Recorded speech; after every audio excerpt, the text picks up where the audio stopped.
আসসালামু আলাইকুম সুপ্রিয় এইচএসসি পরীক্ষার্থীরা, তোমাদের সবাইকে স্বাগত জানাচ্ছি আমাদের আজকের এই বিশেষ ভিডিওতে। আমি পরিকল্পনা করেছিলাম যে অসুস্থতার এই সময়টাতে আমি ক্যামেরার সামনে ভিডিওতে আসব না, কারণ এটা আমার জন্য খুবই কষ্টের। তারপরও তোমরা সবাই এতটাই চিন্তিত আছো এই বিষয়টা নিয়ে, তাই আমি না এসে থাকতে পারলাম না।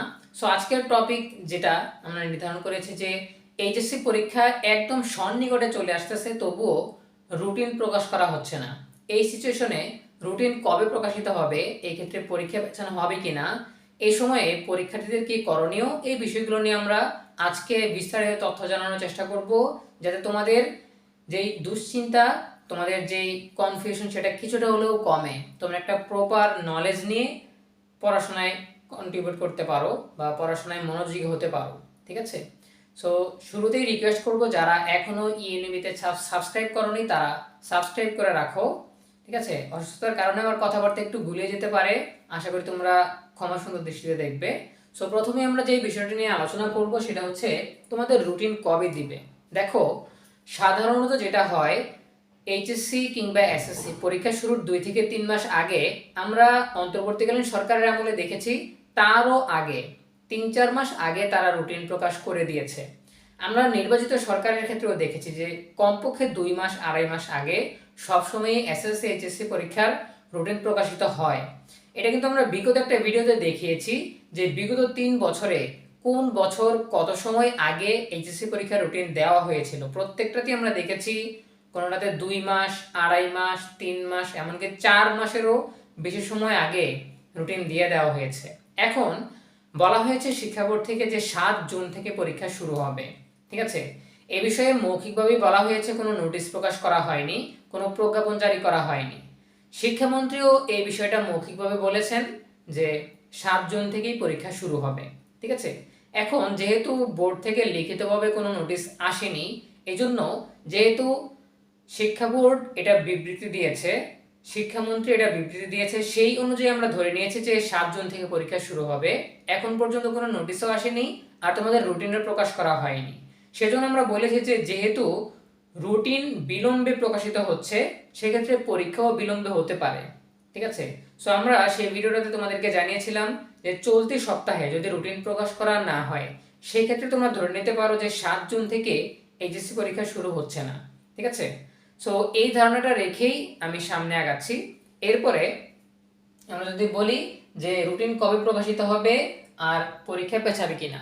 সো রুটিন কবে প্রকাশিত হবে সেটা নিয়ে আমরা কথা বললাম যে সাধারণত কখন প্রকাশ করা হয়, সেই অনুযায়ী এবছর প্রকাশ করা হচ্ছে না। এখন কখন বা কবে প্রকাশিত হবে এ বিষয়ে শিক্ষা বোর্ডগুলোও কিছু বলছে না, শিক্ষামন্ত্রীও কিছু বলছে না। আমি এই ক্ষেত্রে তাদেরকে দৃষ্টি আকর্ষণ করতে চাই যে শিক্ষা বোর্ডগুলোর উচিত স্পষ্টভাবে শিক্ষার্থীদের জানিয়ে দেওয়া যে রুটিন প্রস্তুতের কাজ চলছে, এই ক্ষেত্রে রুটিন প্রকাশে আরও সময় লাগবে কি না, নির্দিষ্ট সময়ে পরীক্ষা শুরু হবে নাকি রুটিনে কিছুটা বিলম্ব আনা হয়েছে, সেই বিষয়টা স্পষ্ট করা উচিত। শিক্ষামন্ত্রীকেও আমি দৃষ্টি আকর্ষণ করছি যে এই ক্ষেত্রে শিক্ষার্থীদের কনফিউশনে না রেখে স্পষ্টভাবে বলে দেওয়া উচিত যে 7 জুন থেকেই পরীক্ষা হবে, রুটিন এতদিনের মধ্যে আমরা প্রকাশিত করব বা প্রকাশ করে দিব। ঠিক আছে? শিক্ষা বোর্ডগুলো এই ক্ষেত্রে এগিয়ে আসতে পারে শিক্ষার্থীদের কল্যাণে, শিক্ষার্থীদের মানসিক চাপ দূর করার জন্য। তারা বিবৃতি দিয়ে বা প্রেস রিলিজ দিতে পারে, একটা নোটিশ প্রকাশ করলেই হয়ে যায় যে রুটিন তৈরির কাজ চলছে বা রুটিন প্রস্তুত হয়ে গেছে, এতদিনের মধ্যে প্রকাশ করা হবে। কিংবা রুটিন প্রকাশ করতে যদি দেরি হয় তাহলে সেটাও বলে দেওয়া যায় যে রুটিন প্রকাশে বিলম্ব হচ্ছে, আমরা আরও কিছুদিন পরে পরীক্ষা শুরু করব। ঠিক আছে? এভাবে শিক্ষার্থীদের আশ্বস্ত করা যায়। আমি চাইবো যে শিক্ষা সংশ্লিষ্ট যারা আছে তারা যাতে শিক্ষার্থীদের কল্যাণার্থে এই কাজটুকু করে। ঠিক আছে? আর যেটা বলছিলাম যে সাধারণত এই সময়ের মধ্যে হয়ে যায়, আর এখন পর্যন্ত শিক্ষা বোর্ড কিংবা শিক্ষা মন্ত্রণালয় থেকে জানানো হয়নি যে কবে দিবে আর পরীক্ষায় পেছানো হবে কিনা। সেটাও বলেছে যে যদি চলতি সপ্তাহের মধ্যে রুটিন না আসে তাহলে তোমরা ধরে নিতে পারো যে পরীক্ষা পেছাবে।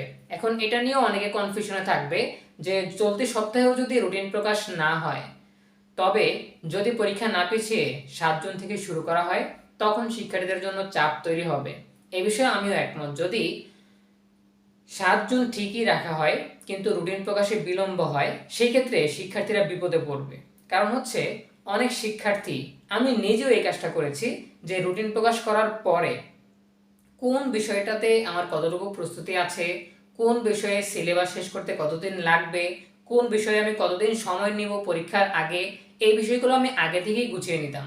কোন পরীক্ষার আগে কতদিন গ্যাপ আছে, এই গ্যাপে ওই বিষয়টা শেষ করা যাবে কিনা, নাকি আগে থেকেই একটু বারবার রিভাইজ করে রাখতে হবে, এই সবগুলো বিষয় নিজের মতো করে প্ল্যানিং করে নিতে হয়, নিজের মতো করে রুটিন করে নিতে হয়। ঠিক আছে, স্টাডি রুটিন, যাতে শিক্ষার্থীরা প্রত্যেকটা বিষয়ে ভালোভাবে বা সুন্দরভাবে প্রপারলি তারা প্রিপারেশন নিতে পারে। এই বিষয়টার জন্য রুটিন খুবই গুরুত্বপূর্ণ। আর এইচএসসি পরীক্ষা প্রত্যেকটা শিক্ষার্থীর জন্য অনেক অনেক গুরুত্বপূর্ণ। শিক্ষা জীবনের এই 12টা বছরের একটা ফলাফল আসতে যাচ্ছে এই পরীক্ষার মাধ্যমে। আবার আগামীতে অ্যাডমিশন টেস্ট, ভালো ভার্সিটিতে ভর্তি হওয়া, সব কিছু মিলিয়ে খুবই গুরুত্বপূর্ণ একটা সময়। আর এই রুটিনটাও খুবই গুরুত্বপূর্ণ তাদের পরীক্ষার জন্য, তাদের প্রস্তুতির জন্য, তাদের লাইফের জন্য। ঠিক আছে, আচ্ছা, তাহলে আমরা যেটা বলছিলাম যে এই ক্ষেত্রে এখন শিক্ষার্থীদের করণীয় কি। শিক্ষার্থীদেরকে বলবো, দেখো তোমরা মানসিক চাপে আছো, সেটা আমরাও ফিল করি। ঠিক আছে, তবুও তোমাদেরকে কিছুটা সান্ত্বনা দিতে চাই যে তোমরা পড়াশোনায় মনোযোগী হও। যখনই রুটিন আসবে আমরা তোমাদেরকে জানিয়ে দিব, যখন রুটিন নিয়ে কোনো আপডেট আসবে সেটাও আমরা তোমাদেরকে জানিয়ে দিব।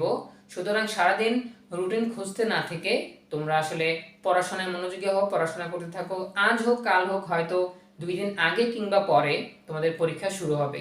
যেহেতু এখন রুটিন প্রকাশে বিলম্ব হচ্ছে, যেহেতু পরীক্ষা 2-1 দিন বা কয়েক সপ্তাহ পেছানোর একটা সম্ভাবনা আছে, তোমরা এই সুযোগটাকে কাজে লাগাও। যদি নাও পেছায় তাহলেও তোমাদের কোনো আফসোস থাকবে না যে আমরা প্রপারলি প্রস্তুতি নিয়েছি, সেই অনুযায়ী আমরা পরীক্ষায় অংশগ্রহণ করতে পারবো। ঠিক আছে, সো এই ছিল আমাদের আজকের আলোচনা। তোমাদের মানসিক চাপ দূর করার জন্য, এই সময়টাতে তোমাদের পাশে দাঁড়ানোর জন্যই আজকের ভিডিও।